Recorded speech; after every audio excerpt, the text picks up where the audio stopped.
বাংলাদেশ পাকিস্তান সম্পর্ক নিয়ে যখন আমরা কথা বলতে যাই, ইভেন এই লেখাটাও যদি কেউ দেখে, তাদের মাথায় শুধু একটা কথাই আসবে, সেটা হচ্ছে ১৯৭১ সালে বাংলাদেশ পাকিস্তানের মধ্যে যে যুদ্ধটা হয়েছিল সেটার কথা। যাদের মাথায় এই কথাটা আসবে তাদেরকে আমি কিছু দৃশ্যকল্প দেই। আচ্ছা, আহ দূর অতীত এবং নিকট অতীত দুটো উদাহরণ দেব। দূর অতীত বলতে ৪০, ৫০, ৬০, ৭০ বছর আগে। আচ্ছা দেখুন, ভারত পাকিস্তানের সাথে উপর ১৯০ বছর জুলুম চালিয়েছিল কে? ব্রিটিশ সরকার। তো ভারত পাকিস্তান কি ব্রিটিশের সাথে বিজনেস করছে না, সম্পর্ক রাখছে না? এবং ব্রিটেনের সাথে সম্পর্কের কথা বললেই কি ভারতীয়রা পাকিস্তানিরা কাউকে সন্দেহ করা শুরু করে দেয়? না তো। দূর অতীতের আরেকটা উদাহরণ দেব। এটা এশিয়ার দিলাম, আফ্রিকার একটা দিই। উদাহরণস্বরূপ আহ, আফ্রিকার যেসব দেশ ফ্রাঙ্কোফোন এবং এবং যারা হচ্ছে আহ, অ্যাংলোফোন, হ্যাঁ, যে কান্ট্রিগুলো, হ্যাঁ, যেখানে ফ্রেঞ্চ উপনিবেশবাদী যে দেশগুলো বা পর্তুগিজ উপনিবেশবাদী দেশগুলো, উপনিবেশের অধীনে যেসব দেশ ছিল, ডাচ উপনিবেশের অধীনে যেসব দেশ ছিল, ইতালির উপনিবেশের অধীনে যেসব দেশ ছিল, এবং ইংল্যান্ডের উপনিবেশের অধীনে যেসব দেশ ছিল, আর স্পেনের উপনিবেশের অধীনে যেসব দেশ ছিল, আপনি কল্পনা করুন সেসব দেশ সবগুলো মোটামুটি ১৯৪০ থেকে ৭০-এর মধ্যে স্বাধীন হয়ে গিয়েছে। ওরা কি Denmark, Sweden, England, Norway, Spain, Portugal, France, Italy, Spain, England এদের সাথে সম্পর্ক রাখছে না? এবং ধরা যাক একটা ফ্রাঙ্কোফোন কান্ট্রি যেখানে যেটি ফ্রেঞ্চ উপনিবেশ ছিল, তারা কি ফ্রান্সের কথা আসলেই সন্দেহ করা, ফ্রান্সের সাথে সম্পর্ক করতেছে ওরা? এটা হতেই পারে না। এটা ওরা তো আমাদের মানে উপনিবেশ ছিল, ওদের বিরুদ্ধে আমরা স্বাধীনতা যুদ্ধ করেছি, ওদের সাথে সম্পর্কের প্রশ্নই আসে না। এটা হতে পারে না। ওরা ফ্রান্সপন্থী, এটা কি বলা হচ্ছে? না তো। কিংবা আহ, যারা নিজেদের মধ্যে যুদ্ধ করেছে, আপনার এই যে জার্মানি, জার্মানি কিন্তু ইউরোপের সব দেশ দখল করে দিয়েছিল। এখন ওরা কিন্তু ইউরোপিয়ান ইউনিয়নের অন্তর্ভুক্ত। এখন কি ফ্রান্স বলবে, ইটালি বলবে, তোমরা না আমাদেরকে ধ্বংস করে ফেলছিলা, আমরা তোমাদের সাথে কোনো মানে একসাথে হতে পারি না? প্রশ্নই আসে না। তোমরা আমাদের শত্রু, তোমরা আমাদের লক্ষ লক্ষ কোটি কোটি মা বোনকে ধ্বংস করেছো, ইজ্জত হানি করেছো। তাহলে তো ইউরোপিয়ান ইউনিয়ন হতো না, তাহলে তো নেটো হতো না, তাহলে তো ইউরোপিয়ান কাউন্সিল হতো না, সেনজেন হতো না, ইউরোপ বা ইইউ এগিয়েও যেত না। একদম আরেকটা উদাহরণ হচ্ছে এই যে জাপান এবং ইউএস এর যে সম্পর্ক, জাপানে বম ফেলেছিল ইউএসএ, কই ওরা সম্পর্ক রাখছে না? এগিয়ে যাচ্ছে, দুটো দেশই কিন্তু সুন্দরভাবে এগিয়ে যাচ্ছে। জাপান জাপানের মতো এগিয়ে যাচ্ছে, ইউএসএ ইউএস এর মতো এগিয়ে যাচ্ছে, ভালো সম্পর্ক আছে। এখন নিকট অতীতের কথা বলি, একদম কাছে। সাউথ আফ্রিকার যে অ্যাপারথাইড রেজিম, এই দিন গেল, কই অ্যাপারথাইড রেজিমের সাথে কিন্তু তারা সংসার করছেন, ক্ষমা-টমা করে দিয়ে ট্রুথ অ্যান্ড রিকনসিলিয়েশন কাউন্সিলের মাধ্যমে অ্যাপারথাইড রেজিমকে যারা সাপোর্ট করেছে, মার্গারেট থ্যাচারের, ইংল্যান্ডের মার্গারেট থ্যাচার সহ, ইংল্যান্ড সহ, ইউএসএ সহ, তাদের সাথে তো ব্যবসা করছে, বাণিজ্য করছে, সম্পর্ক রাখছে, সবকিছুই স্বাভাবিক। একদম আরেকটা নিকট অতীতের কথা বলি, সিঙ্গাপুর, মালয়েশিয়া, ওদের মধ্যে খুব ভালোই ব্যবসা চলছে, খুব খুব ভালোই সম্পর্ক, খুব ভালোই কূটনৈতিক সম্পর্ক, ব্যবসায়িক সম্পর্ক, বাণিজ্যিক সম্পর্ক, সাংস্কৃতিক সম্পর্ক। আপনার ইন্দোনেশিয়া এবং পূর্ব তিমুরের কথা বলি, খুব ভালোই ওদের বাণিজ্যিক সম্পর্ক, খুব ভালোই সাংস্কৃতিক সম্পর্ক।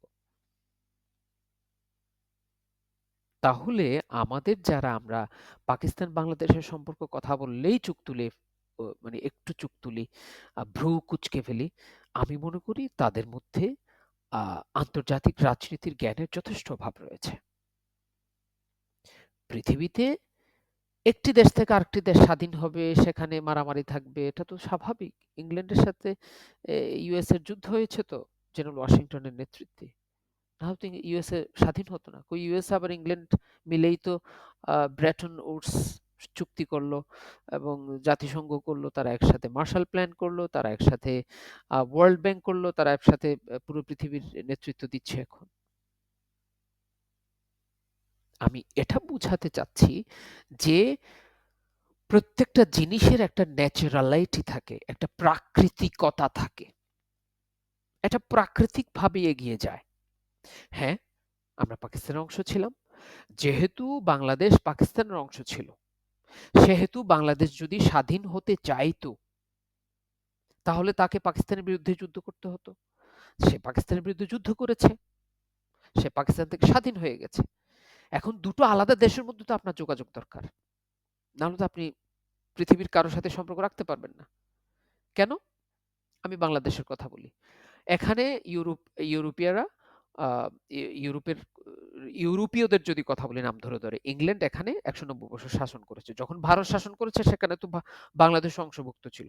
এখন কেউ যদি ডিসিশন না 190 বছর ওরা আমাদের উপর শাসন জুলুম করেছে, তাই ইংল্যান্ডের সাথে সম্পর্ক রাখা যাবে না। ওকে, আপনার সাথে ইংল্যান্ডের সাথে সম্পর্ক রইল না। ওকে, ফাইন। ইংল্যান্ডের সাথে সম্পর্ক না থাকা মানে কিন্তু আপনি কমনওয়েলথের মেম্বার না। ওকে, এরপর আপনি আসলেন না পর্তুগালরা আমাদের উপর এখানে জুলুম করেছিল, শাসন করেছিল, যুদ্ধ করেছিল। মহসিন কলেজে, চট্টগ্রাম মহসিন কলেজে এখনো পর্তুগিজ পর্তুগিজ ভবন এখনো আছে কিনা জানি না। আমরা একসময় পর্তুগিজ ভবনে ওখানে উপরে যেতাম, আমার এক বন্ধু থাকতো ওখানে উপরে, খুব এরকম স্পাইরালের মতো একটা সিঁড়ি ঘর ছিল। যাক, তাহলে আপনার পর্তুগালের সাথে আপনি সম্পর্ক রাখলেন না। পর্তুগালের সাথে সম্পর্ক না রাখা মানে কিন্তু আপনার ইউরোপিয়ান ইউনিয়নের সাথে সম্পর্ক না রাখার শামিল। ওকে, এখানে ভাস্কো দা গামার নেতৃত্বে অপারেশন হয়েছে, তাই আপনি সম্পর্ক রাখবেন না। ওকে, এবার আসলেন আপনি এখানে ডাচরা একসময় আহ, শাসন করেছে, তাই আপনি ডাচদের সাথে সম্পর্ক রাখবেন না। কেন? তারা কলোনিস্ট, আপনার কলোনিস্ট। আপনি তো তাহলে টার্কির সাথে সম্পর্ক রাখতে পারবেন না। কারণ হচ্ছে টার্কিশ জেনারেল মোহাম্মদ বিন খিলজি, উনি এখানে এসেছিলেন, লক্ষণ সেনকে বিদায় করেছিলেন, লক্ষণ সেন থেকে ক্ষমতা দখল করেছিলেন। তাই আপনি টার্কির সাথে সম্পর্ক রাখবেন না, কারণ তারা আপনার অকুপায়ার, আপনার কলোনিস্ট। ওকে, এবার আসুক ইন্ডিয়া। ইন্ডিয়া আপনার বাংলাদেশের স্বাধীনতা যুদ্ধে সহায়তা করেছে, কিন্তু লুটপাট করেছে। এখন সেই অভিযোগে আপনি ইন্ডিয়ার সাথে যোগাযোগ সম্পর্ক রাখবেন না। তো এখন সেটাই যদি হয়, তাহলে পৃথিবীর কোন রাষ্ট্র আসলে রাষ্ট্র হিসেবে টিকে থাকতে পারবে না। এই রিকনসিলিয়েশনটা কিন্তু বাংলাদেশ গত ৫৪ বছর করেনি। এটা একটা শিশুসুলভ ব্যাপার। এটা হচ্ছে ক্লাস 2-3 বাচ্চারা যেভাবে করে, যে ওই দিন না তুমি আমার থেকে চকলেট কেড়ে নিয়েছিলে, আমি তোমার সাথে কথা বলবো না। আড়ি। হুম? আড়ি মানে হচ্ছে আমরা আড়ির জন্য এই আঙ্গুলটা ব্যবহার করি আর কি, হ্যাঁ, কনিষ্ঠাঙ্গুলি। আমি আড়ি দিলাম, আমি তোমার সাথে কথা বলবো না। And that is not a bright and brilliant solution. It's not a smart solution. এই জন্য যে এটা স্মার্ট নয়, কারণ হচ্ছে the world is getting changed, পৃথিবীটা পরিবর্তন হচ্ছে। You have to work with states, you have to work with international organizations, you have to align with international treaties, charters, protocols, standards, and you have to have deals, commerce, trade and commerce. And trade and commerce সবসময়ই আপনার cross border হবে। এখন cross border trade and commerce যখন করবেন, সেখানে আপনাকে পাকিস্তানের সাথে করতে হবে, আপনাকে আপনার সাবেক উপনিবেশক পর্তুগিজের সাথে করতে হবে, আপনার পর্তুগালের সাথে করতে হবে, আপনার সাবেক উপনিবেশক ইংল্যান্ডের সাথে করতে হবে, এবং এটাই বাস্তবতা। আচ্ছা, বেনিন যদি ডিসিশন নেয় যে ইংল্যান্ডের সাথে প্রশ্নই আসে না কোনো যোগাযোগের, জার্মানির সাথে কোনো যোগাযোগের প্রশ্নই আসে না, তাহলে হবে না। আর্মেনিয়া যদি বলে আমরা টার্কির সাথে কোনো যোগাযোগই রাখবো না, তাহলে পৃথিবী তো চলবে না। পৃথিবী চলবে যদি আমরা আমাদের এই রিকনসিলিয়েশনের জায়গাটা করতে পারি, এবং সেজন্য যারা বাংলাদেশ পাকিস্তান সম্পর্কের কথা শুনলেই যারা চোখ কপালে উঠে, চোখ কুঁচকে যায়, আমি তাদের জন্য একটা কথাই বলবো, they need to understand international politics, international relations, diplomacy. তাদেরকে অবশ্যই কূটনীতির জায়গাটা বুঝতে হবে। হ্যাঁ, ডক্টর দিলারা চৌধুরী ওদিন একটা কথা বলছিলেন যে অবশ্যই আমরা কারো একটি রাষ্ট্র আরেকটি রাষ্ট্রের বন্ধু রাষ্ট্র হতে পারে না, প্রতিবেশী রাষ্ট্র হতে পারে। তাদের মধ্যে অবশ্যই ডিপ্লোম্যাটিক রিলেশন থাকবে, not friendly relation, but diplomatic relation on the basis of sovereignty, territorial integrity, respect, and equal existence, non kind of non-interference, এবং হচ্ছে ট্রেড অ্যান্ড কমার্সের একটা রিলেশনশিপ থাকবে, win win relationship, not zero sum relationship like স্বৈরশাসক, খুনি, গণহত্যাকারী শেখ হাসিনা যেভাবে বাংলাদেশকে ভারতের কাছে বিক্রি করে দিতে চেয়েছিল, সেরকম কোনো zero sum relationship না, but win-win relationship, but on the basis of mutual respect and dignity. এটা অবশ্যই থাকতে হবে এবং পাকিস্তানের সাথে বাংলাদেশের সেই জায়গায় সম্পর্ক উন্নয়নটা খুবই জরুরি। আমি এই জন্য এটা বলছি কারণ আমি যখন পাকিস্তান জার্নালিস্ট অ্যাসোসিয়েশনের মেম্বারশিপের ব্যাপারে কথাবার্তা চলছিল, তখন তাদেরকে আমি প্রশ্ন করলাম যে why do we need to B connected, why do we need communication, why do we need mutual collaboration, এটা কেন আমাদের দরকার, আমরা কেন আমাদের মধ্যে ব্রিজিংটা দরকার। তখন ওখানকার সভাপতি সাহেব একটা কথা বললেন, যে মিয়া ইশতিয়াক আলী বোধ হয় নামটা, এই মুহূর্তে ভুলে গেছি, যে উই নিড কানেকশন, আমাদের যোগাযোগ এই জন্য দরকার বিকজ, কারণ আমরা দুটো স্বাধীন দেশ,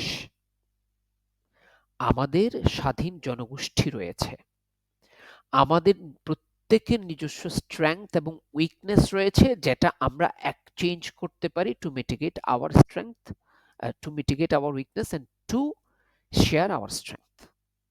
এবং কথাটা আসলেই ইম্পর্টেন্ট। আমি একদম সহজ ভাষায় বলি যে ধরা যাক পাকিস্তান ইঞ্জিনিয়ারিং, মেকানিক্যাল ইঞ্জিনিয়ারিং এ অনেক এগিয়ে, বিশেষ করে ফ্যান, লাইট, জিএফসি, পাকিস্তানের জিএফসি ফ্যানের কথা আমরা সবাই জানি, এসব এগিয়ে, হ্যাঁ, স্টিল ইন্ডাস্ট্রিজ এগিয়ে, আমরা তাদের এই এক্সপার্টাইজটা কিন্তু বাংলাদেশে আনতে পারি এবং কাছে, এক্সপার্টাইজটা কাছে, এটা কিন্তু ইংল্যান্ডে না, কাছে আমার এক্সপার্টাইজটা আছে, সেটা আমরা এক্সচেঞ্জ করতে পারি। আর ধরা যাক আমাদের এক্সপার্টাইজ আছে, আমাদের হ্যান্ডিক্রাফট এক্সপার্টাইজ আছে, কটেজ ইন্ডাস্ট্রিতে আছে আমাদের, তারপর